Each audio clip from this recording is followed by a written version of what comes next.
we're here to make a new type of news. New insights, new styles, and new topics every day. We are News Generation. Making news just for you. It's April 1st here in Seoul. I'm SonHeungMin, and you're watching News Generation. Joining me in the studio is Chiji. Happy April! Happy April! And Cheska Daina. Happy April, everyone! Happy April! We made it! We made it! Now, both are here to speak on behalf of people in their 20s and 30s. As usual, let's start with our news feed, which covers different hashtags and news items that have been trending on social media over the past 24 hours. The music we're hearing these days has much simpler and more repetitive words than the top tunes of past decades. That's according to a study published in Scientific Reports last Thursday that has compiled and compared lyrics from over 350,000 well-known songs released between the years 1970 and 2020. Researchers in the study said they observed this type of trend of more rhyming lines and a simple chorus across 5 of the most popular English-language music genres, which are pop, rock, rap, R&B, and country. They analyzed this trend to have come from people having more music choices than before, which is why people prefer to listen to something easier to process and more straightforward. Moving on, from today, if you're a couple in Korea and trying to have kids, you can receive financial subsidies from the government. Specifically, the subsidies are for your fertility test, or if you're a female, an anti-Mullerian hormone test or AMH test that checks the amount of eggs you have. Regardless of income or whether you're legally married or not, all couples can enjoy the Health Ministry's latest package aimed at boosting the lowest birth rate in the world. Women will be subsidized by around $96, while men around $37. This policy will kick off in all regions, but in Seoul, the capital already has a separate similar support program. And next week, the 22nd general election is set to kick off in Korea. Police said they detained a YouTuber in his 40s last Thursday for allegedly installing spy cameras at polling stations in 2 cities. The man is suspected of breaking into 5 early voting polling stations in the Namdong and Gyeong districts of Incheon City. During the investigation, the YouTuber reportedly told the police that he wanted to monitor whether the National Election Commission was actually manipulating turnout rates for early voting. Police are currently looking into whether this man has installed any more cameras at other polling stations. And the Ministry of Interior and Safety has also checked for any spy cams or signs of mischief at all early voting stations across the country, and they've discovered spy cameras at 18 facilities managed by local government so far. And this is one of the most sensitive times of the political calendar. Officials have been ramping up measures for a smooth election, both offline and online. On the internet, they've been tracking down any fake news or AI-generated deepfakes that might sabotage candidates' campaigning. Now, expanding on the news story, I would like to ask how you guys are doing in order to better prepare yourselves to vote for the elections. You know, as you said, this time is one of the most sensitive and most important time of the year, obviously in a democratic country. So I'm actually quite saddened and surprised by the fact that technology is being used to not facilitate, but uproot and upstage a fair and equal election. And I do hope that they take all necessary measures to sort of, get rid of and, break down any sort of measures that are actually upstaging a fair and equal election, because our votes are very, very important for all that matters. As for practicing my own safe election protocol, I think one of the things that I've been doing for a long time is not sharing my political views with my families or friends when it comes closer to the election time. While it is important to hear from other people, I think it's very easy to fall into groupthink when it comes to something as very sensitive as politics. So I think one other thing is keeping the research to myself and making sure that I research each and every candidate quite meticulously, and also not sharing my voting results afterwards. So that that you won't be swayed and you really choose based on your own research and your own decision. Exactly. What about you, G? What do you do? Well, I'm trying to look into the various pledges and policies proposed by the candidates in order to better prepare for the upcoming elections. And for me, it's important that I vote for someone whose ideas align with my values and interests. And I'm sure many others think the same.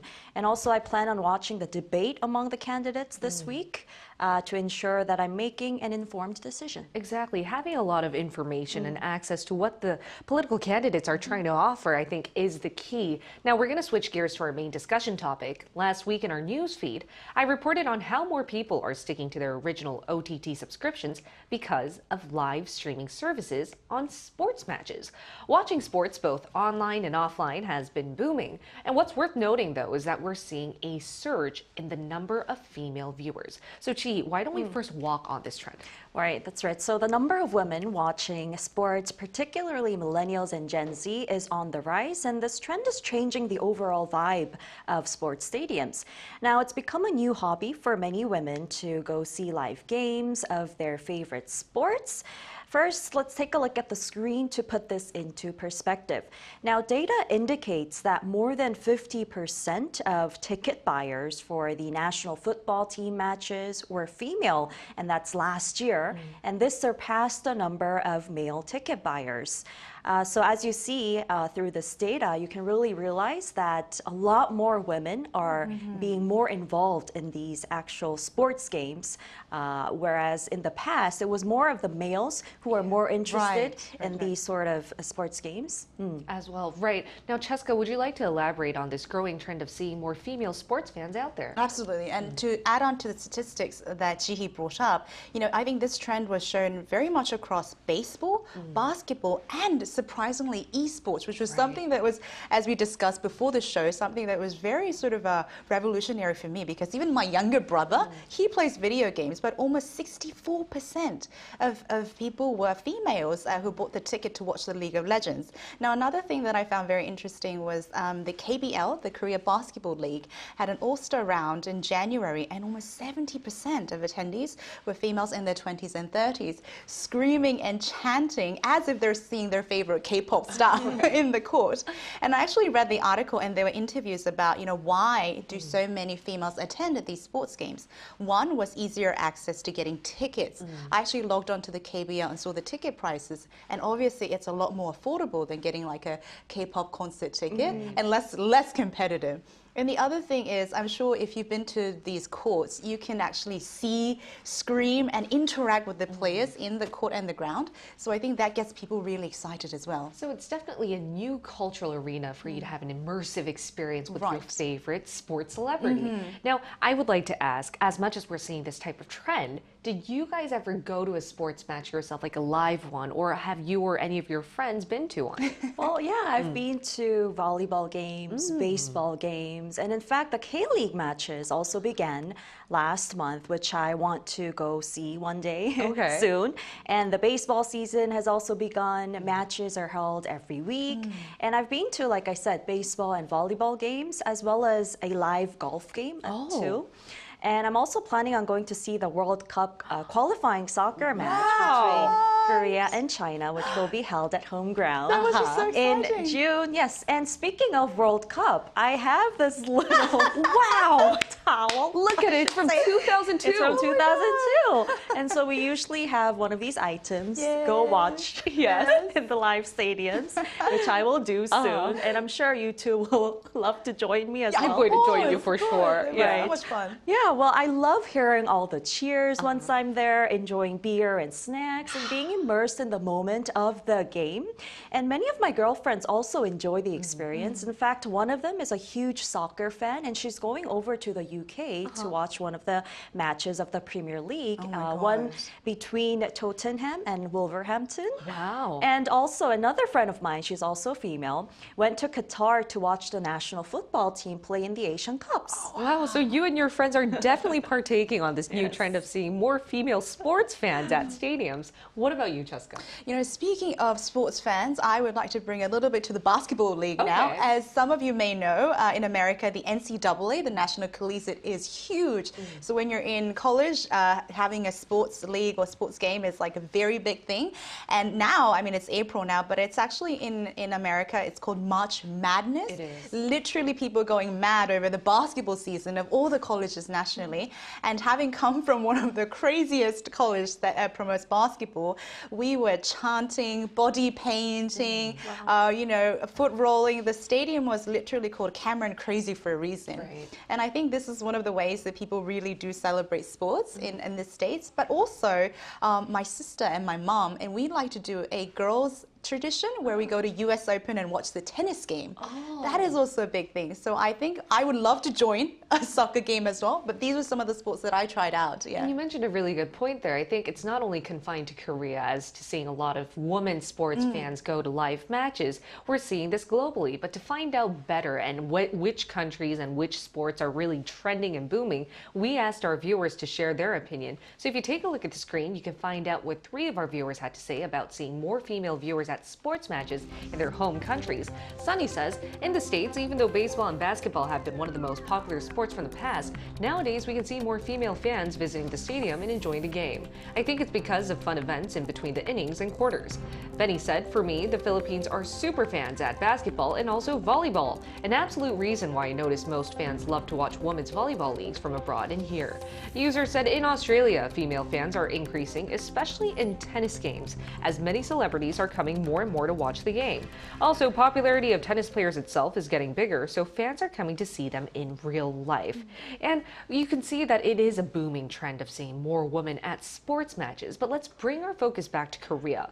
One thing to note when we talk about who and how we watch sports events is our unique cheer culture. So why don't we touch upon that? Yes, absolutely. And before, when I mentioned that there was an increase of female participants as fans, cheering and chanting, there was actually an article that said maybe the idol, like the K-pop fan culture, is coming into the stadium as well.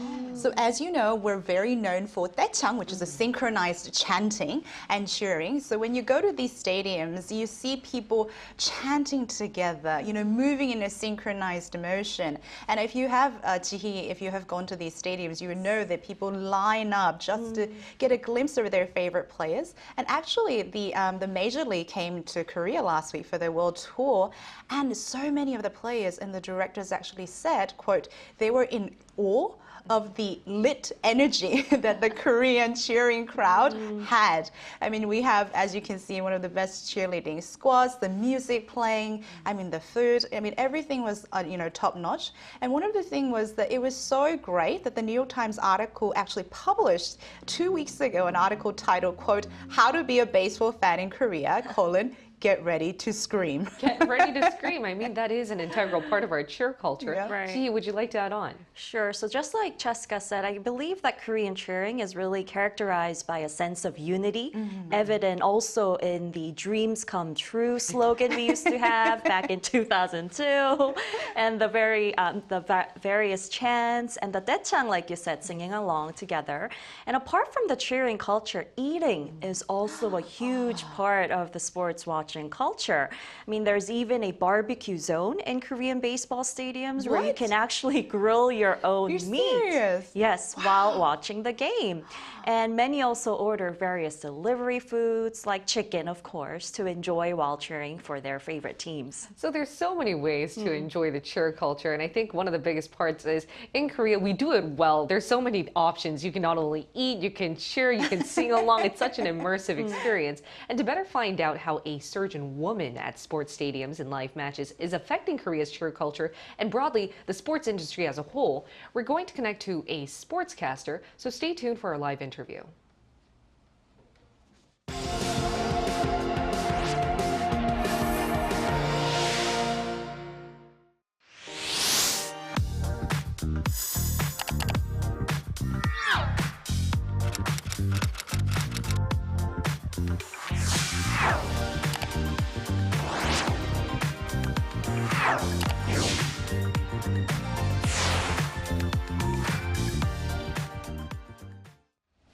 We're now going to include a sportscaster in our talks to better read into the latest trends. It's Jason Lee living in Gimpo. Welcome, Jason. Hello, good morning. All right, Jason, we'd like to ask, why do you think we're seeing more female sports fans flock to stadiums to watch various sports matches here in the country these days? I think there's a few reasons. Namely, I would say that Korean women are becoming more and more independent than they have been in the past in terms of becoming professionals, earning their income, their own income, and therefore having money to spend to go to the stadiums or the arenas to support their favorite teams. I think also being able to be a part of a community, with SMS these days, it feels better to be able to go to a game and not just sort of be with the person that you went, but be with the group that you went with. And I think that has a larger appeal for women as well. And then, of course, ticket prices, especially in Korean sports, are very affordable. So being able to spend as little as $5, $10 to go to a game is very reasonable for anyone to go to. I see. Well, then compared to the average male sports fans, what are some distinctive traits found among women sports fans? And is there a difference in the way they consume merchandise or express their affection and support for their favorite teams? I think there is. I think when you think of a male sports fan, you think about a guy who maybe played some sports as a kid, maybe looks at the athlete playing on the field and thinks to himself, oh, I wish I was that person. Oh, I could have been that person if I'd just been a little bit more talented. And you kind of think of yourself as living the life vicariously through that athlete out there. Now, I think for females, let's put it this way. I think you could fantasize as a female being someone that could have a relationship with that person out there. You know, you see the athlete as a different commodity compared to the male who wishes he was that person, as opposed to maybe females, you know, just hoping and cheering for that person no matter what. And do you think in line of that, having more female viewers in the sports stadium perhaps or perchance change the culture of the cheering or maybe even the atmosphere at these stadiums?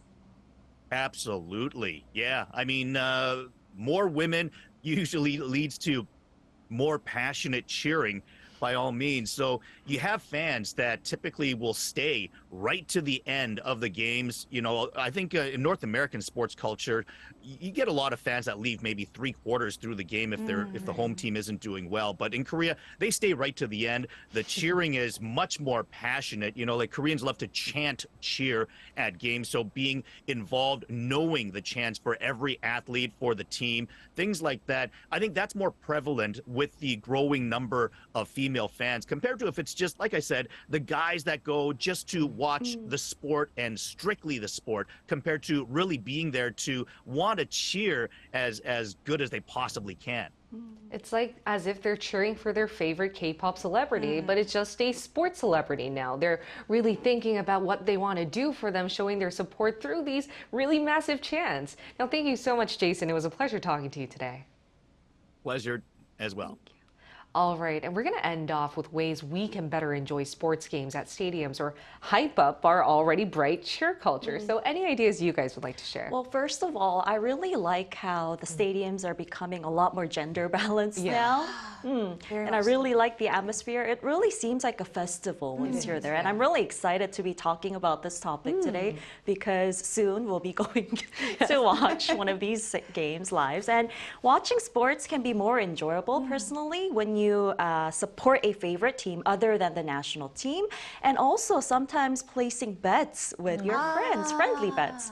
For example, I used to make bets with my friends on the outcome of a match. So you would guess what the score would be between this country and that country, or this team and that team. And the losers would have to buy beer or the snacks that you're enjoying together. It adds to the fun of the whole experience. It really does add to the fun. And I would like to focus on what you said before, the gender balance that we're seeing. I do think sports is now a really good bridge between genders. And I'm going to go a little deep here for a second, but here in Korea, we are thought to be stereotypically very gender enclaved. We have a lot of differences between gender. There's a lot of conflicts there still, but hopefully this can work as a commodity to really mend any type of conflicts here, because it could be a common area of discussion. Absolutely. Now, what do you think? How can we better enjoy this trend and jump onto it? Right, and just to add on to that very quickly, I think having a gender balanced sort of environment also makes people like myself feel very safe to go to these stadiums. I mean, I've got to be honest, you know, back in the days, I felt very unsafe going to some of the soccer games because there were a lot of hooligans and very violent, you know, screaming and cursing, you know, at the stadium, and I did not feel safe just being there. But having a lot of females around me and also other people enjoying and actually coming together to enjoy the sports itself really makes it safe, I think, more harmonious. On top of that, since we're talking about, you know, more females going to watch these sports, I think one of the great ways that we can support more gender-based is going to more female sports. That's so true. I mean, we have really been struggled a lot to make make our way into the sports industry. So showing more sports in the female sports areas would also add to the balance as well. Might as well, because we're already seeing more female sports plans flock. Now let's just expand that category to female-oriented sports. Now in the meantime, we'll be here every day from 9:30 to 10 a.m. Korea time, bringing you more topics young people are talking about. Special thanks to Choi Ji-hee. Thank you. And Cheska Arirang. Pleasure's always mine. Thank you. All right, and thank you everyone for watching. We'll see you tomorrow. We are News Generation.